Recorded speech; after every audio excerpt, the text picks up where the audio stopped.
আজকের এই দিন 13ই নভেম্বরকে কেন্দ্র করে একটা অরাজকতা, নাশকতা, একটা উৎকণ্ঠা সৃষ্টির জন্য একটা অপপ্রয়াস ফ্যাসিস্টদের পক্ষ থেকে দেশব্যাপী শুরু হয়েছিল। জাতির মধ্যে একটা অজানা আতঙ্ক বিরাজ করছে। কিন্তু আমরা এবং ফ্যাসিবাদ বিরোধী সংগ্রামে যে সমস্ত দেশপ্রেমিক রাজনৈতিক দল মাঠে ময়দানে ছিলাম, এখনও আছি, আমরা খুবই আস্থাশীল ছিলাম, এখনও আছি যে জাতি যাদেরকে প্রত্যাখ্যান করেছে, যারা অপরাধী, যারা খুনি, যারা লুটেরা, যারা গণতন্ত্র, জাতিসত্তা এবং মূল্যবোধ হরণকারী, তাদেরকে এই জাতি যেভাবে বিদায় দিয়েছে, এদের পক্ষে আর এই জাতির মাঝে ফিরে আসাটা সহজ নয়।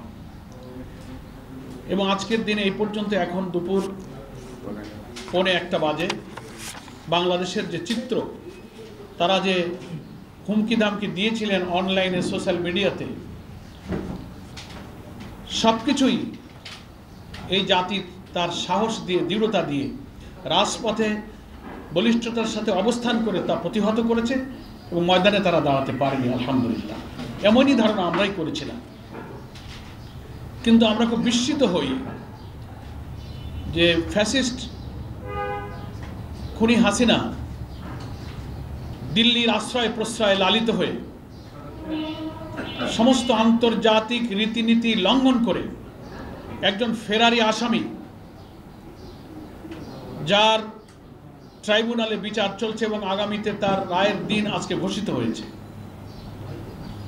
তিনি কি করে গণতান্ত্রিক দেশ বলে দাবিদার আমাদের প্রতিবেশীর আশ্রয় প্রশ্রয়ে লালিত হয়ে তাদের মিডিয়া, তাদের প্রযুক্তি, তাদের ডিভাইস, তাদের টেকনোলজি ব্যবহার করে এই জাতিকে হুমকি দিচ্ছেন এবং প্রধান উপদেষ্টা সহ দেশপ্রেমিক সকল রাজনৈতিক দলের উপরে যেভাবে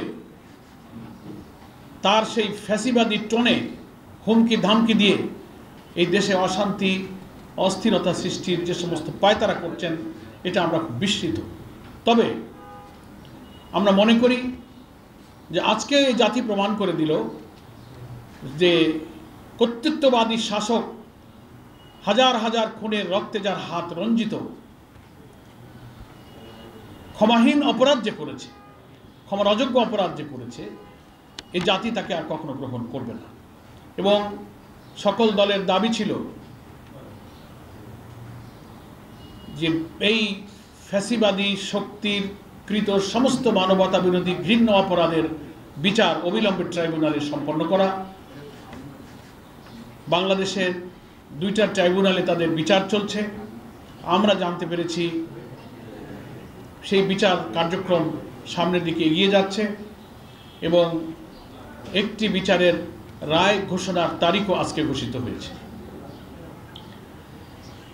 আমরা বাংলাদেশের জনগণকে বাংলাদেশ জামাত ইসলামীর পক্ষ থেকে আশ্বস্ত করছি, রক্ত দিয়ে যারা নতুন বাংলাদেশের স্বপ্নে এখন বিভোর, একটি মানবিক সমৃদ্ধ বাংলাদেশ যারা গড়তে চায়, আপনারা এই জাতিকে মৌলিক এইসব ইস্যুতে ঐক্যবদ্ধ রাখতে সহায়তা করুন, আমাদের পাশে থাকুন। বাংলাদেশ জামাত ইসলামী সহ 8টি ইসলামী এবং দেশপ্রেমিক রাজনৈতিক দলের পক্ষ থেকে অভিন্ন কর্মসূচিতে সুষ্ঠু, অবাধ এবং গ্রহণযোগ্য নিরপেক্ষ নির্বাচনের জন্য আমরা যে 5 দফা দাবিতে আন্দোলনের ময়দানে আছি, আমরা অবিলম্বে জুলাই জাতীয় সনদকে আইনি ভিত্তি দেওয়ার জন্য একটা আদেশ জারি করতে বলেছি। তার ভিত্তিতে জাতীয় নির্বাচনের ঘোষিত সম্ভাব্য তারিখের আগে গণভোটের দাবি করেছি।